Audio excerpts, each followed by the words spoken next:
여순사건 특별법이 개정돼 1,200여 명이 별도의 절차를 거치지 않고 여순사건 희생자로 인정받을 수 있는 길이 열렸습니다.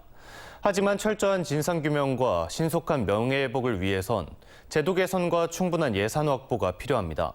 문영철 기자입니다.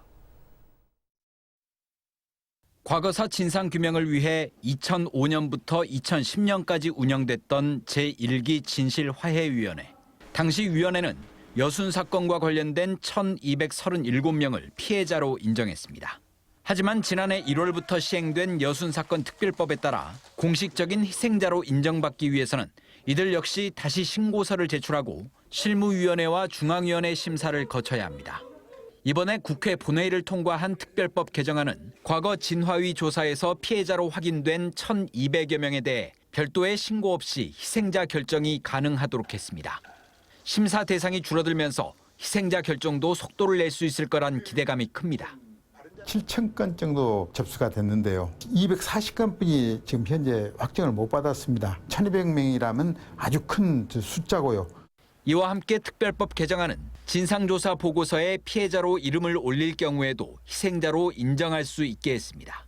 하지만 희생자와 유족에 대한 지원금 지급과 신속한 무죄 판결을 위한 직권 재심 등의 내용을 담은 특별법 개정안들은 길게는 2년 넘게 국회에 계류 중입니다. 특히 유족들은 진상조사 보고서 작성을 위한 기획단 구성과 위원회 차원의 직권조사를 시급한 과제로 꼽고 있습니다.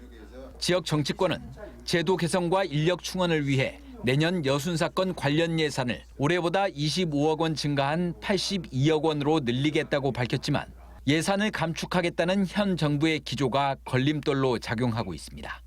기재부에서는 50억대로 계산을 하고 있었던 것 같습니다. 행안부하고 협조해서 최대한 원안에 접근하려고 노력하고 있는 겁니다. 여순 사건 진상조사가 내년 10월이면 끝나기 때문에 제도 개선이 늦어지고 예산을 충분하게 확보하지 못하면 희생자와 유족들의 명예회복도 차질을 빚을 수밖에 없습니다. MBC 뉴스 문형철입니다.